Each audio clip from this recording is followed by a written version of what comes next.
Dia mendengar. Sejak kulihat wajahnya, ku yakin pada firman-Nya dan menyerahkan bimbangku di dalam saat yang teduh.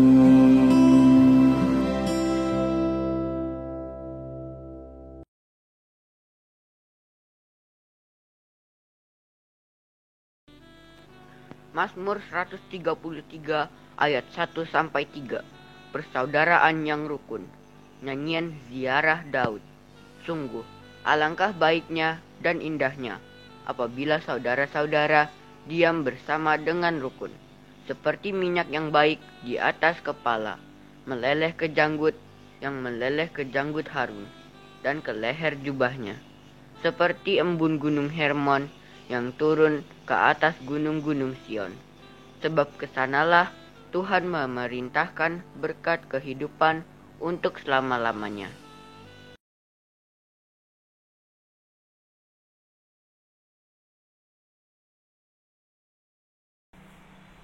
Salam sejahtera Bapak Ibu saudara kasih dalam Tuhan Yesus Kristus. Bersama-sama kita akan mendengarkan firman Tuhan.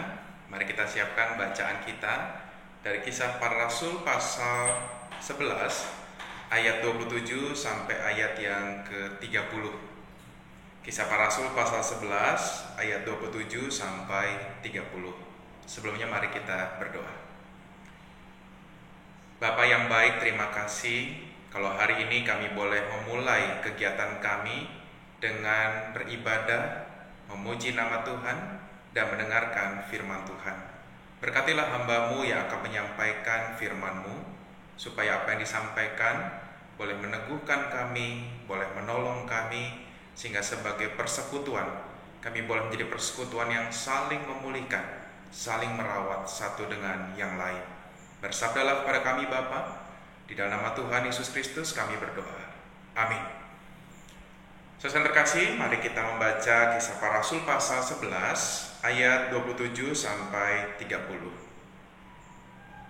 Pada waktu itu datanglah beberapa nabi dari Yerusalem ke Antiokhia.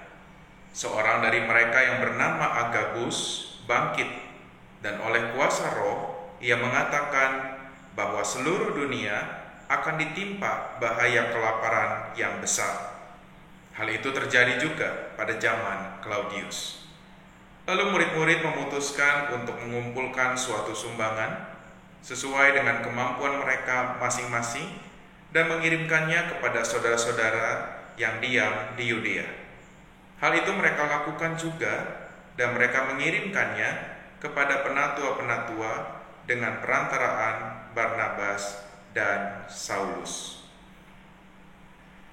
Saudara terkasih dalam Tuhan Yesus Kristus, salah satu kebutuhan umat manusia yang wajib dipenuhi adalah pangan atau makanan. Mengapa? Sebab di dalam makanan terdapat senyawa-senyawa yang diperlukan tubuh kita untuk memulihkan dan memperbaiki jaringan tubuh yang rusak. Dan yang kedua, melalui makanan yang masuk ke dalam tubuh akan diolah oleh tubuh kita menjadi energi yang diperlukan bagi kita untuk beraktivitas. Saya terkasih menyadari sangat pentingnya pangan dalam kehidupan manusia, maka Organisasi Pangan dan Pertanian Dunia menetapkan Hari Pangan Sedunia. Ada yang tahu tanggalnya? Tanggal 16 Oktober. Setiap tanggal 16 Oktober. Tujuannya apa? Supaya masyarakat dunia menyadari akan pentingnya pangan dan mendorong masyarakat dunia untuk memenuhi kebutuhan pangan atau ketahanan pangan masyarakat. Selama pandemi, Bapak Ibu, saya perhatikan banyak orang yang memiliki hobi baru. Salah satunya adalah bercocok tanam. Awalnya karena mengisi waktu luang dan juga memenuhi kebutuhan pangan di rumah, karena takut kalau keluar ke pasar bisa terpapar virus corona. Tidak sedikit yang menanam sayuran, buah, dan kebutuhan bumbu-bumbu dapur. Sekalipun COVID sudah melandai, saya perhatikan kebiasaan ini masih terus berlangsung. Ini yang disebut dengan ketahanan pangan rumah tangga. Mau makan sayur, tinggal petik. Harga cabai naik, tidak usah khawatir, tinggal petik cabai di kebun rumah. Saudaraku, bagaimana jika kebutuhan pangan ini tidak terpenuhi? Menurut salah satu sumber, manusia dapat bertahan tidak makan itu selama 1 bulan. Syaratnya tetap minum. Namun jika tidak makan, tidak minum, manusia hanya dapat bertahan maksimal 8 hari. Artinya jika kebutuhan pangan tidak terpenuhi, maka cepat atau lambat manusia akan mati. Sebuah organisasi anti kemiskinan dunia, Oxfam, menyebutkan bahwa di seluruh dunia setidaknya ada 11 orang yang meninggal dunia akibat kelaparan setiap menit. Setiap menit loh Bapak Ibu ya. Setiap menit 11 orang meninggal dunia akibat kelaparan. Jadi kalau doa pagi kita berlangsung kurang lebih 45 menit, maka akan ada 495 orang yang meninggal karena kelaparan. 495. Wah, angka yang luar biasa Bapak Ibu. Oxfam menyebutkan bahwa kasus kematian akibat kelaparan jauh lebih tinggi daripada kasus kematian COVID yang melanda dunia. Artinya, kelaparan adalah virus yang sangat mematikan dan sangat intens mengurangi populasi manusia di dunia. Di tengah bencana kelaparan yang menerpa sesama kita, saya mengajak kita, yuk kita berempati. Dengan apa? Dengan tidak membuang makanan-makanan kita. Mengambil makanan secukupnya. Di tengah kelebihan yang kita alami, ternyata ada banyak orang yang masih berkekurangan, bahkan mati kelaparan. Saudaraku, bencana kelaparan pernah juga melanda dunia, khususnya pada zaman Kaisar Claudius, kurang lebih tahun 45 Masehi. Hal ini telah dinubuatkan oleh seorang nabi yang bernama Nabi Agabus dalam bacaan kita. Ketika ia datang ke Antioquia, dia mengungkapkan bahwa satu saat kelaparan akan menimpa dunia. Nah, menurut sejarawan Yahudi yang bernama Flavius Josephus, ternyata bencana kelaparan tersebut telah menewaskan banyak penduduk Yerusalem. Jadi betul-betul apa yang dinubuatkan memang terjadi, Bapak Ibu. Sekalipun nubuatan telah disampaikan dan kenyataannya memang banyak orang yang meninggal akibat kelaparan tersebut, namun kita dapat melihat satu usaha para murid di Antioquia kala itu untuk mengantisipasi bencana tersebut. Mari kita lihat bacaan kita dalam Kisah Rasul 11 ayat 29. Mari kita lihat ayat 29. Dikatakan demikian. Lalu murid-murid memutuskan untuk mengumpulkan suatu sumbangan sesuai dengan kemampuan mereka masing-masing dan mengirimkannya kepada saudara-saudara yang diam di Yudea. Hal itu mereka lakukan juga, dan mereka mengirimkannya kepada penatua-penatua dengan perantaran Barnabas dan Saulus. Saudaraku, menarik. Di tengah ancaman yang akan menimpa saudara-saudara seiman, para murid menunjukkan kasihnya kepada saudara-saudara seiman yang berada di Yudea. Jarak dari Yudea, Antioquia ke Yudea bukan jarak yang singkat Bapak Ibu. Jarak yang panjang, kurang lebih 1.300 km. Kurang lebih dari GKI Surya Utama sampai ke kota Lombok. Nah itu Bapak Ibu bayangkan ya, betapa jauhnya. Sekarang sih enak bisa naik mobil, pesawat, kapal laut. Tapi waktu itu kendaraan yang tersedia adalah kuda, atau berjalan, atau perahu sederhana. Tentu perjalanan dari Antioquia ke Yudea bisa memakan waktu berbulan-bulan. Namun jarak yang jauh tidak mematahkan semangat para murid untuk memulihkan kehidupan orang-orang percaya di Yudea. Saudara terkasih, saat ini kita tidak sedang menghadapi bencana kelaparan. Meski demikian, kondisi bangsa kita belum dalam keadaan yang baik-baik saja. Pandemi telah menghantam dunia dan bangsa kita. Tidak terasa ya Bapak Ibu ya, sudah 2 tahun lebih kita berhadapan dengan virus corona. Tidak ada yang menyangka jika virus ini dapat bertahan sampai detik ini. Virus yang telah mengubah dunia. Tidak hanya tatanan dunia tapi juga kondisi ekonomi masyarakat. Bagaimana tidak Bapak Ibu, 6 juta orang meninggal karena virus mematikan ini. Dalam sekejap seseorang menjadi duda. Dalam sekejap seseorang menjadi janda. Dalam sekejap seseorang menjadi anak yatim piatu. Virus corona telah menyebabkan banyak orang kehilangan orang-orang yang dikasihi. Tidak hanya itu Bapak Ibu, virus corona juga menyebabkan banyak orang kehilangan pekerjaan. Ada salah satu informasi, kurang lebih 3,5 juta penduduk di Indonesia yang kehilangan pekerjaan.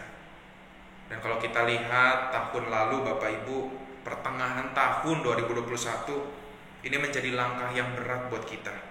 Begitu banyak berita duka yang kita dapatkan dari WhatsApp grup, entah itu grup keluarga besar, grup tetangga, grup alumni, ataupun grup gereja kita.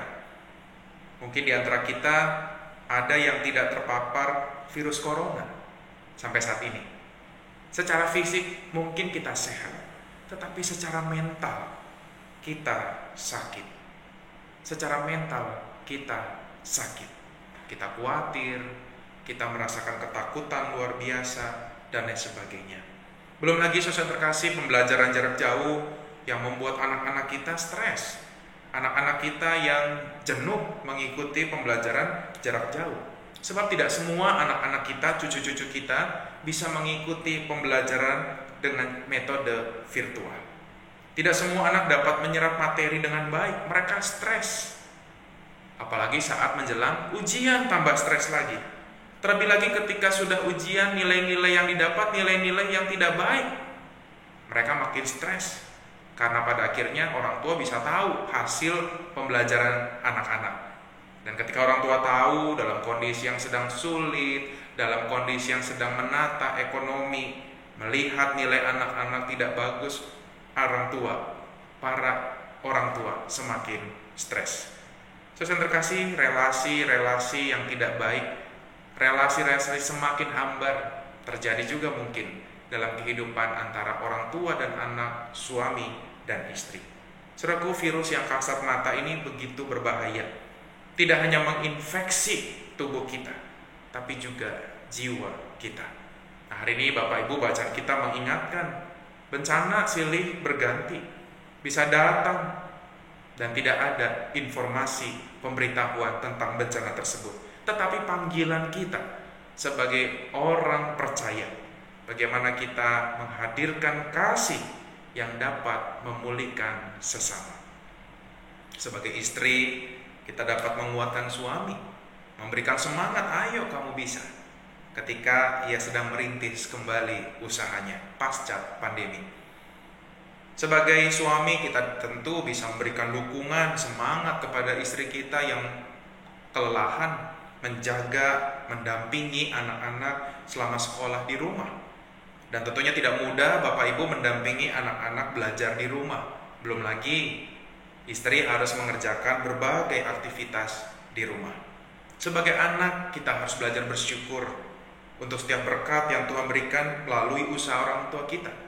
Kalau dulu sebelum pandemi kita bisa minta apa saja sama orang tua kita. Tetapi ketika pandemi yang mungkin menghantam ekonomi orang tua kita, kita harus belajar untuk menahan diri, untuk tidak meminta banyak hal, menuntut banyak hal kepada orang tua kita. Saya yakin orang tua ketika masa pandemi, sebelum pandemi, ketika diminta anaknya belikan sesuatu, kita usahakan untuk memenuhinya. Tapi ketika pandemi dan tentunya ekonomi tidak sedang baik-baik saja, ketika anak-anak minta sesuatu dan kita tidak bisa memenuhi, sebagai orang tua pasti kita sedih. Oleh karena itu anak-anak yang dikasihi Tuhan Yesus Kristus, sebagai anak-anak mari kita menahan diri untuk tidak menuntut banyak hal kepada orang tua kita. Mari kita mensyukuri semua berkat yang Tuhan percayakan melalui orang tua kita. Nah, niscaya dengan mengurangi tuntutan-tuntutan tersebut, orang tua kita semakin dipulihkan menghadapi situasi yang tidak menyenangkan ini. Saudara terkasih, dalam skop yang lebih luas, kita juga dapat menghadirkan kasih kepada saudara-saudara seiman. Tidak hanya dalam konteks pandemi, tetapi juga dalam bencana yang dihadapi oleh saudara seiman kita. Ketika mereka berduka, mari kita menghibur mereka. Ketika mereka menghadapi sakit, bukan sehari dua hari, tetapi sakit menahun, Mari kita hadir menguatkan mereka. Bagi kita yang diberikan rezeki lebih, kita dapat menyisihkan rezeki kita untuk meringankan beban sesama kita, baik yang sedang sakit, berduka, atau terdampak pandemi. Dengan demikian, saudara terkasih, kita menjadi persekutuan yang saling memulihkan di tengah tantangan yang dihadapi. Kita tidak tahu Bapak Ibu masa depan seperti apa. Kita tidak tahu apa yang akan terjadi nanti. Namun satu hal, mari kita belajar dari para murid di Antiokhia. Mereka peka. Tidak hanya peka, tetapi bersedia menjadi berkat yang dapat memulihkan orang-orang percaya di Yudea yang tertimpa bencana kelaparan. Marilah sesama terkasih, kita juga belajar untuk peka, belajar untuk menyaksikan sekitar kita, orang-orang terdekat kita, apakah ada pergumulan yang mereka hadapi. Dan disitulah kita boleh hadir memberikan berkat, mau baik materi maupun berkat non materi kepada mereka, sehingga mereka boleh dipulihkan melalui kehadiran kita. Kiranya Tuhan memberkati kita dan selamat memulihkan sesama kita. Selamat beraktivitas, Tuhan menolong kita semua. Mari kita berdoa. Bapa di dalam surga, terima kasih untuk firman Tuhan yang boleh mengingatkan kami pada pagi hari ini. Kami diingatkan untuk menjadi persekutuan yang saling memulihkan. Kami tidak tahu kondisi apa yang akan kami hadapi. Namun satu hal kami diingatkan, kami boleh hadir, menopang, menguatkan, memulihkan sesama kami. Bapak yang baik, kami juga berdoa, jika di antara kami ataupun keluarga kami, tetangga kami, bahkan masyarakat dunia ini ada yang kelaparan, tertimpa musibah kelaparan, kiranya Tuhan yang boleh memberkati, mencukupkan mereka. Tuhan, pakailah kami supaya kami dapat menjadi saluran berkat bagi mereka. Kami berdoa juga Tuhan, mungkin di antara saudara kami ada yang tertimpa bencana kelaparan akibat perang yang mereka hadapi. Tuhan berkati, berikanlah kedamaian kepada negara-negara yang berseteru, sehingga pada akhirnya masyarakat boleh berdamai, masyarakat-masyarakat di dunia ini juga boleh dipulihkan, dan mereka boleh merintis kembali segala upaya yang harus mereka kerjakan untuk mempertahankan kehidupan mereka. Berkatilah ya Bapa juga bangsa kami di tengah-tengah kondisi pandemi yang kami hadapi, dan kami bersyukur untuk setiap berkat-berkat Tuhan di tengah-tengah masa pandemi. Virus COVID senantiasa bersama dengan kami, tetapi kami mohon Tuhan tambahkanlah kesehatan kepada kami, sehingga kami dapat dijauhkan dari virus ini. Kami juga berdoa bagi mereka yang mungkin masih ada yang terpapar, Tuhan juga yang boleh berkati. Mungkin mereka masih mengalami dampak-dampak akibat virus corona, Tuhan juga yang boleh pulihkan mereka. Bapa dalam surga, kami juga berdoa untuk para pemimpin kami. Berkatilah mereka ya Bapa, ketika mereka juga berupaya untuk memulihkan bangsa ini. Kami mohon juga Tuhan, ketika ada begitu banyak harga-harga barang kebutuhan yang semakin melonjak, Tuhan yang memberkati para pemerintah kami, sehingga kami boleh merasakan kembali harga barang-barang kebutuhan seperti dulu kembali. Ya Bapa dalam surga, kami juga berdoa untuk kasus-kasus human trafficking yang masih terjadi baik di Indonesia maupun di luar Indonesia. Tuhan, pakailah pemerintah, aparat keamanan, dan juga Tuhan berikanlah hikmat dan bijaksana kepada keluarga-keluarga khususnya orang tua, sehingga mereka diberikan pemikiran yang bijak dalam mengatasi human trafficking. Kami juga mohon ya Tuhan, berkatilah para pengajar, guru-guru yang ada di kota maupun di pedalaman, ketika mereka harus berjuang untuk memulihkan bangsa kami dari kebodohan. Berkatilah mereka Bapa, berkatilah mereka dengan hikmat, dengan rezeki yang daripada Tuhan. Kami juga berdoa ya Tuhan untuk pergumulan kami, keluarga kami masing-masing. Tuhan tahu apa yang terjadi dalam kehidupan pribadi dan keluarga kami. Kiranya Tuhan menolong, menopang kami, Dan biarlah kami menjadi keluarga yang saling memulihkan satu dengan yang lain. Pada akhirnya kami mau menyerahkan juga gereja kami, khususnya GKI Surya Utama. Kiranya kehadiran GKI Surya Utama di tengah-tengah masyarakat boleh menjadi gereja yang memulihkan, sehingga nama Tuhan dimuliakan. Terima kasih Bapak. Kami mau serahkan segala aktivitas rencana-rencana kami ke dalam tangan pengasihan Tuhan. Dan dengarkanlah doa kami Bapa, sebab kami percaya bahwa Tuhan akan mendengarkan dan akan memberikan yang terbaik atas doa-doa kami. Di dalam nama Tuhan Yesus Kristus kami berdoa. Amin.